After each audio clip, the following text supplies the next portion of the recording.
भी किसी भाई ने ना बेरा हुआ इससे वंचित रह रहे हुआ तो 19 साल की बेबेलू और दोस्तों, हरियाणा से एक ऐसा मामला सामने आया है जिसने हर किसी को अंदर तक हिलाकर रख दिया है। लोग आज भी इस घटना को लेकर गुस्से में हैं और सबसे बड़ी बात यह है कि समाज में सवाल उठ रहे हैं कि आखिर जिम्मेदार लोग कहां सोए हुए थे और क्यों सही समय पर एक्शन नहीं लिया गया। आपकी स्क्रीन पर जो तस्वीर नजर आ रही है वो उसी मासूम बच्ची की है जिसकी उम्र अभी बस 18 साल हुई थी। हरियाणा के ढाणी लक्ष्मण लोहारू का इलाका है, वहीं इनका परिवार रहता है और पास में ही एक सिंघानी गांव है जहां पर एक किड्स प्ले स्कूल चलता है। वहीं पर ये बच्ची बच्चों को पढ़ाया करती थी। मनीषा 12वीं पास कर चुकी थी और अब आगे BSSC नर्सिंग में एडमिशन लेना चाहती थी। 12वीं साइंस साइड से की थी और उसका एक बड़ा सपना था कि नर्सिंग करके आगे चलकर अच्छा करियर बनाया जाए, घर वालों का नाम रोशन किया जाए। 11 अगस्त का दिन था। घड़ी में करीब 1:58 का टाइम हो रहा था। वो अपने घर से निकली। हाथ में एक बैग था जिसमें कुछ कागज रखे हुए थे। पैदल ही स्कूल से कॉलेज की तरफ जा रही थी। स्कूल और कॉलेज के बीच करीब 1 किलोमीटर का फासला था। रास्ता सीधा था और इस पूरे घटनाक्रम की पुष्टि एक CCTV फुटेज से भी हुई है जो अब सोशल मीडिया पर तेजी से वायरल हो रही है। उसमें साफ दिखाई दे रहा है कि वो बैग लेकर पैदल जाती हुई नजर आ रही है। इसी दौरान उसने अपने पिताजी को फोन करके कहा कि आज घर आने में थोड़ा ज्यादा लग जाएगा क्योंकि वो BSSC नर्सिंग कॉलेज में एडमिशन के लिए जा रही है और शाम तक लौट आएगी।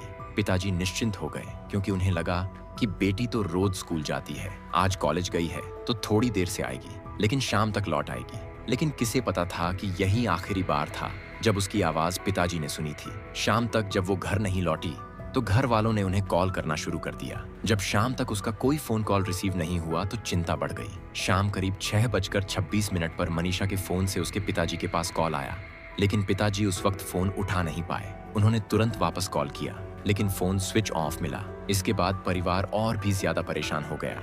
फिर घर वालों ने रिश्तेदारों से पूछा, आस पड़ोस में ढूंढा और यहाँ तक कि सिंघानी गांव भी पहुंच गए क्योंकि वहीं पर वो स्कूल पढ़ाने जाती थी। वहां भी लोगों से पूछा लेकिन किसी ने कोई जानकारी नहीं दी। इसके बाद तुरंत पुलिस को कॉल किया गया। इमरजेंसी नंबर 112 पर सूचना दी गई और पुलिस की क्विक रिस्पांस टीम मौके पर पहुंची। इस टीम में ASI अनूप, कांस्टेबल पवन और एक SPO शामिल थे।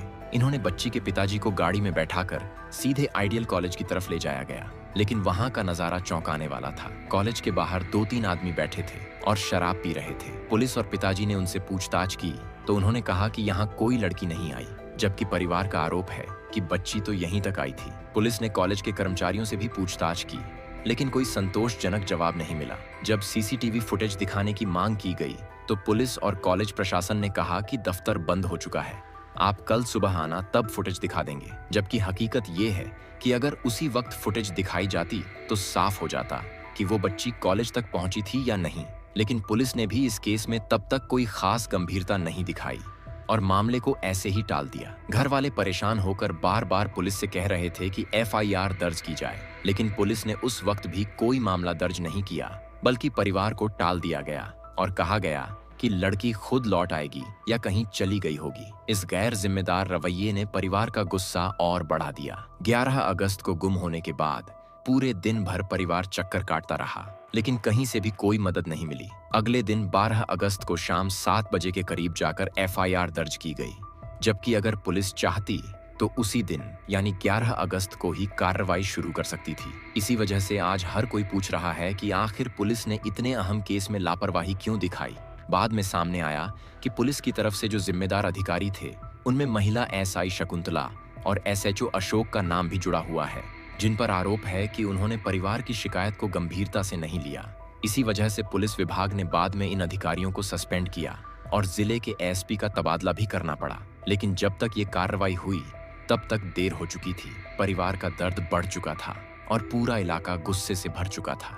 लोग कह रहे थे कि अगर पहले दिन ही CCTV फुटेज देख ली जाती तो सच सामने आ जाता और शायद बच्ची को बचाया जा सकता था। 13 अगस्त की सुबह अचानक बच्ची के पिताजी को पुलिस की तरफ से फोन आया और वहां जाकर पहचान करनी होगी। जब परिवार वहां पहुंचा तो हालत देखकर हर किसी की आंखें नम हो गईं। पिताजी ने अपनी बेटी की पहचान कर ली और यहीं से पूरे इलाके में गुस्से का माहौल और ज्यादा बढ़ गया। इसके बाद पोस्टमार्टम के लिए ले जाया गया और पोस्टमार्टम रिपोर्ट में ये कहा गया कि ये एक खुदकुशी है। जब परिवार वाले को ये रिपोर्ट सौंपी गई तो परिवार ने साफ कहा कि वो पोस्टमार्टम रिपोर्ट पर भरोसा नहीं करेंगे क्योंकि उन्हें लगता है कि सही ढंग से जांच नहीं हो रही। इसलिए मांग की गई कि पोस्टमार्टम चंडीगढ़ या रोहतक की टीम से कराया जाए ताकि असली सच सामने आए।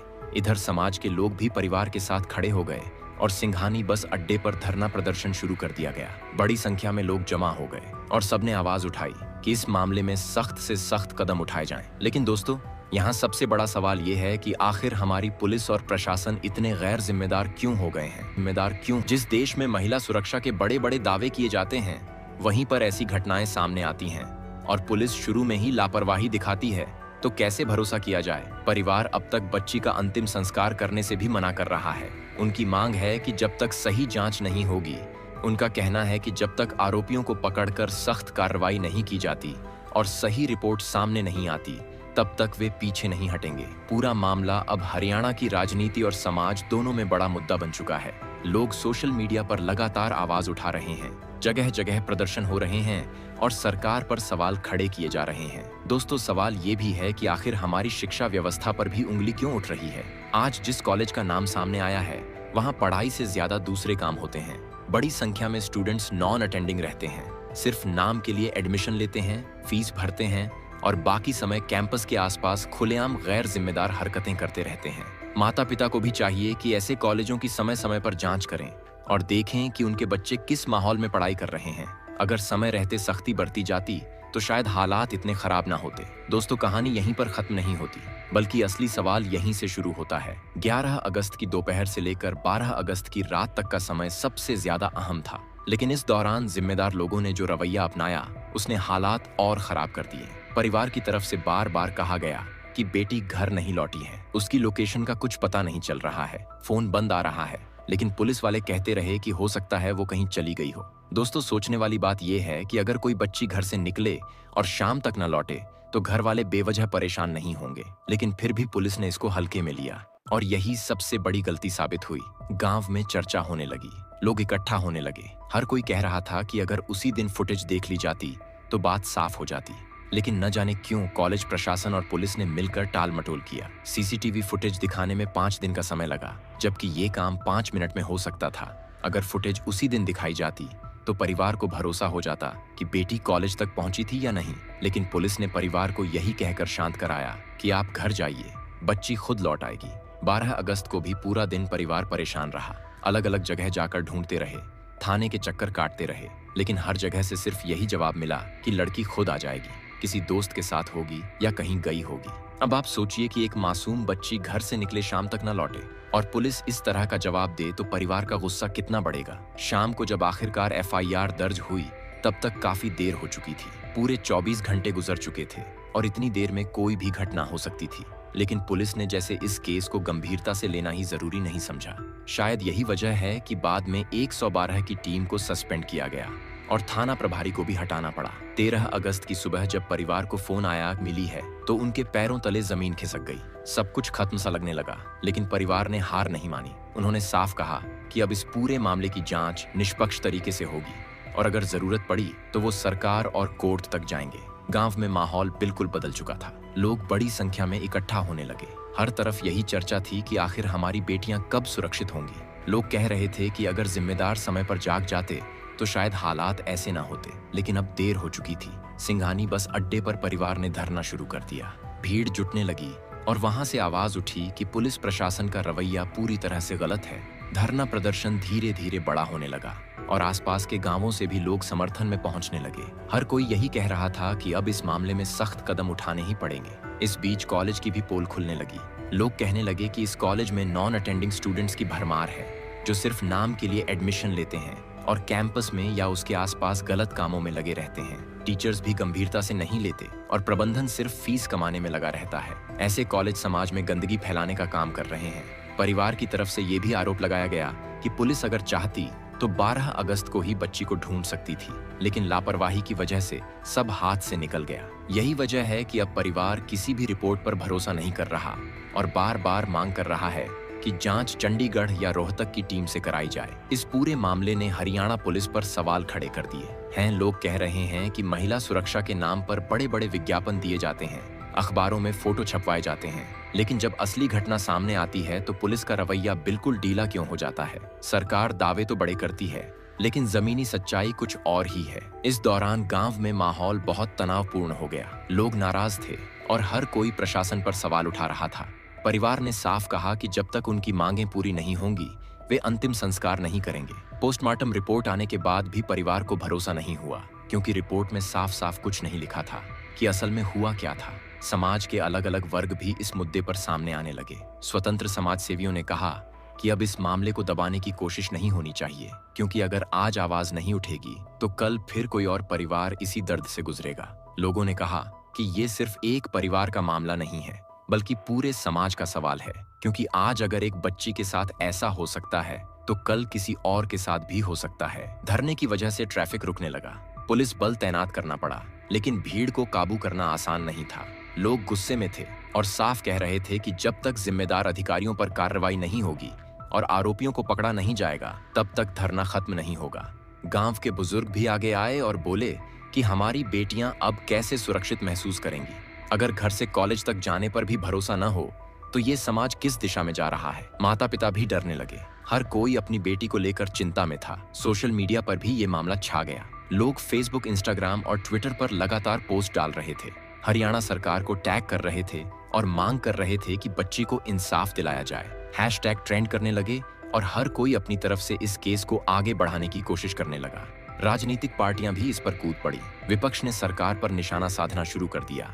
कहा कि प्रदेश में कानून व्यवस्था की हालत खराब है, बेटियां सुरक्षित नहीं हैं और पुलिस सिर्फ दिखावे में लगी रहती है। सरकार ने भले ही अधिकारियों को सस्पेंड कर दिया, लेकिन इससे परिवार का दर्द कम नहीं होगा। अब ये मामला सिर्फ एक गांव या एक परिवार तक सीमित नहीं रहा, बल्कि पूरे प्रदेश में चर्चा का मुद्दा बन गया। लोग कहने लगे कि जिस तरह से निर्भया केस ने देश को झकझोर दिया था, उसी तरह ये घटना भी हरियाणा को सोचने पर मजबूर कर देगी कि आखिर यहाँ बेटियों की सुरक्षा की असली तस्वीर क्या है। इस बीच परिवार बार बार यही कह रहा था कि जब तक सच्चाई सामने नहीं आएगी, वे पीछे नहीं हटेंगे। उन्होंने कहा कि सरकार चाहे कितनी भी कोशिश कर ले, लेकिन अगर जांच पारदर्शी तरीके से नहीं हुई तो आंदोलन और बड़ा होगा। धरना स्थल पर महिलाएं भी खुलकर सामने आईं।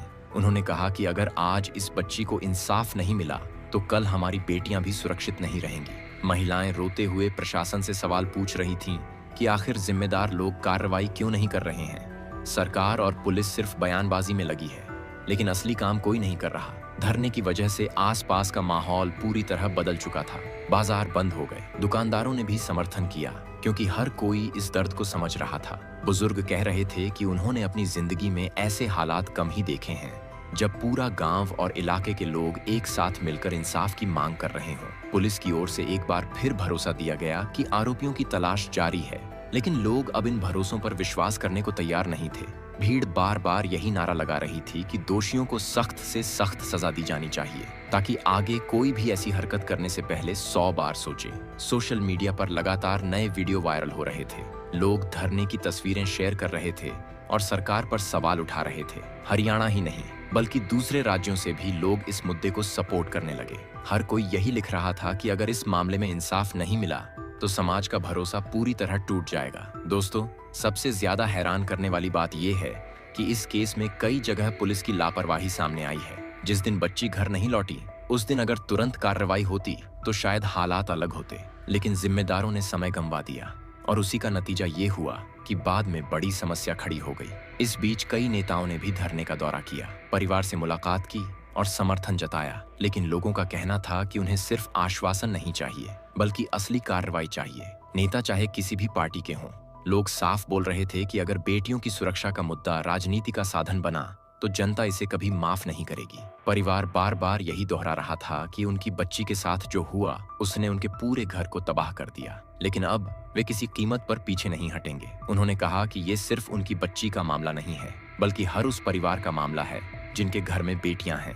आसपास के इलाकों में भी लोग सड़कों पर उतर आए, जगह जगह जाम लगाए जाने लगे और ये आवाज पूरे हरियाणा में फैल गई। लोग कह रहे थे कि अगर सरकार ने तुरंत सख्त कदम नहीं उठाए तो हालात काबू से बाहर हो जाएंगे। पुलिस की कोशिश थी कि किसी तरह हालात को काबू में रखा जाए, लेकिन भीड़ का आक्रोश इतना ज्यादा था कि बार बार टकराव की स्थिति बन रही थी। हालांकि बुजुर्ग और समाज के समझदार लोग बीच बचाव कर रहे थे ताकि माहौल बिगड़े नहीं, लेकिन लोगों की भावनाएं इतनी आहत थीं कि उन्हें शांत करना आसान नहीं था। धरने में शामिल नौजवानों ने भी साफ कहा कि अगर सरकार ने कार्रवाई नहीं की तो वे आंदोलन को और बड़ा करेंगे। कॉलेज और यूनिवर्सिटी के स्टूडेंट्स भी इसमें शामिल होने लगे और आवाज हर जगह गूंजने लगी। ये साफ हो गया था कि अब ये मामला एक परिवार या एक गांव का नहीं बल्कि पूरे प्रदेश का मुद्दा बन चुका है। सोशल मीडिया पर ट्रेंडिंग के जरिए ये आवाज दिल्ली तक पहुंच गई और देश भर के लोग सवाल उठाने लगे कि बेटियों की सुरक्षा पर इतनी बड़ी लापरवाही क्यों हुई, सरकार की नीतियां सिर्फ कागजों तक क्यों सीमित हैं और जमीन पर क्यों लागू नहीं होती। परिवार ने एक बार फिर साफ कहा कि वे अपनी बच्ची का अंतिम संस्कार तब तक नहीं करेंगे जब तक उन्हें न्याय नहीं मिलेगा। उनका दर्द लोगों की आंखों में साफ दिखाई दे रहा था। माँ बार बार यही कह रही थी कि उसकी बेटी को उसने पढ़ने भेजा था लेकिन उसे वापस नहीं मिला। ये दर्द किसी भी माँ के लिए सबसे बड़ा है। धरना स्थल पर माहौल बेहद भावुक हो गया। लोग आंसू रोक नहीं पा रहे थे और हर कोई यही कह रहा था कि अब दोषियों को सजा मिलनी ही चाहिए ताकि समाज में बेटियां सुरक्षित महसूस कर सकें। सरकार पर दबाव लगातार बढ़ रहा था। प्रशासन को मजबूर होकर कुछ कदम उठाने पड़े। 112 के कई अधिकारियों को सस्पेंड करना पड़ा क्योंकि इन लोगों ने ही जांच में कोई दिलचस्पी नहीं दिखाई। अब लोगों का गुस्सा इतना बढ़ चुका था कि वे अब सिर्फ गुनहगारों की गिरफ्तारी से संतुष्ट होने वाले नहीं थे। वे चाहते थे कि उन पुलिस वाले पर भी सख्त कार्रवाई की जाए। हालांकि इस सख्त कार्रवाई के बाद इस मामले में बड़ा मोड़ सामने आया जब पुलिस ने देर रात दबिश देकर मुख्य आरोपियों को पकड़ लिया। जैसे ही ये खबर फैली तो पूरे इलाके में हलचल मच गई। लोग सड़कों पर निकल आए और एक दूसरे को बधाई देने लगे कि आखिरकार इंसाफ की दिशा में पहला कदम उठाया गया। परिवार के चेहरे पर थोड़ी राहत जरूर दिखी लेकिन वे अब भी यही कह रहे थे कि जब तक अदालत से सख्त सजा नहीं मिलती तब तक वे चैन से नहीं बैठेंगे। परिवार का साफ कहना था कि उनकी बच्ची के साथ जो हुआ उसने उनकी पूरी जिंदगी बदल दी है और अब वे किसी भी हालत में चाहते हैं कि दोषियों को कड़ी से कड़ी सजा मिले। पुलिस ने आरोपियों को कोर्ट में पेश किया जहां से उन्हें जेल भेज दिया गया और वहीं से ये मामला स्पेशल फास्ट ट्रैक कोर्ट में ट्रांसफर कर दिया गया ताकि जल्दी से जल्दी सुनवाई हो सके। सरकार की ओर से भी बयान आया कि इस केस को उदाहरण बनाया जाएगा ताकि भविष्य में कोई भी इस तरह की हरकत करने की हिम्मत न कर सके। धरने पर बैठे लोगों ने भी ऐलान किया कि वे अब आंदोलन खत्म करेंगे लेकिन उन्होंने साफ कहा कि उनकी नजर कोर्ट की सुनवाई पर रहेगी और अगर किसी तरह की लापरवाही हुई तो वे फिर से सड़कों पर उतरेंगे। भीड़ ने एक ही आवाज में कहा कि दोषियों को वही सजा मिलनी चाहिए जिसकी मांग परिवार कर रहा है। दोस्तों, कोर्ट की सुनवाई में लगातार गवाहों के बयान दर्ज हुए, परिवार और समाज की ओर से सबूत पेश किए गए और आखिरकार जज ने माना कि आरोपियों ने घिनौनी हरकत की है जिसकी वजह से पूरे समाज का विश्वास हिल गया है। जज ने साफ शब्दों में कहा कि अगर ऐसे मामलों में नरमी बरती गई तो आने वाली पीढ़ियों को गलत संदेश जाएगा, इसलिए सख्त से सख्त सजा जरूरी है। फैसले के दिन पूरे कोर्ट परिसर के बाहर हजारों लोग जुटे थे। हर किसी को यही इंतजार था कि आखिर जज क्या फैसला सुनाने वाले हैं। जैसे ही अदालत ने दोषियों को सबसे कड़ी सजा सुनाई तो वहां मौजूद लोग खुशी से झूम उठे और एक दूसरे को मिठाई खिलाने लगे। परिवार की आंखों में आंसू थे लेकिन इन आंसुओं में सुकून भी था क्योंकि उन्हें आखिरकार इंसाफ मिला। माँ ने कहा कि उसकी बच्ची अब तो वापस नहीं आ सकती लेकिन कम से कम अब उसे संतोष है कि दोषियों को अंजाम तक पहुंचाया गया। सोशल मीडिया पर इस फैसले के बाद चारों तरफ एक ही चर्चा होने लगी। लोग कह रहे थे कि आखिरकार इंसाफ मिला है और ये फैसला आने वाले समय में एक मिसाल बनेगा। हर कोई यही लिख रहा था कि बेटियों के साथ गलत करने वालों को अब डरना होगा क्योंकि इस केस ने साबित कर दिया कि देर भले हो लेकिन अंधेर नहीं। परिवार ने अदालत और समाज का धन्यवाद किया और कहा कि अब वे अपनी बच्ची को अंतिम विदाई देंगे। उनकी सबसे बड़ी मांग पूरी हो गई है और अब वे चाहते हैं कि इस फैसले को जल्द से जल्द लागू किया जाए ताकि कोई देरी ना हो। दोस्तों, ये पूरा मामला एक सबक बन गया जिसने दिखा दिया कि अगर लोग एकजुट होकर आवाज उठाते हैं तो सबसे मुश्किल हालात में भी इंसाफ जरूर मिलता है, चाहे सफर कितना भी लंबा और दर्दनाक क्यों ना हो। आखिरकार सच जीतता है। दोस्तों, आज के लिए बस इतना ही। हालांकि आपको ये पूरी वीडियो आपको कैसी लगी हमें नीचे कमेंट करके जरूर बताइएगा। आपकी राय हमारे लिए बहुत मायने रखती है। अगर वीडियो पसंद आया हो तो इसे लाइक जरूर करें और अपने दोस्तों के साथ सोशल मीडिया पर शेयर करना बिल्कुल मत भूलिएगा ताकि ज्यादा से ज्यादा लोग इस मामले के बारे में जान सकें। और अगर आपने अभी तक हमारे चैनल को सब्सक्राइब नहीं किया है तो जल्दी से कर लीजिए क्योंकि आगे भी हम आपके लिए ऐसे ही बड़े और जरूरी अपडेट लाते रहेंगे।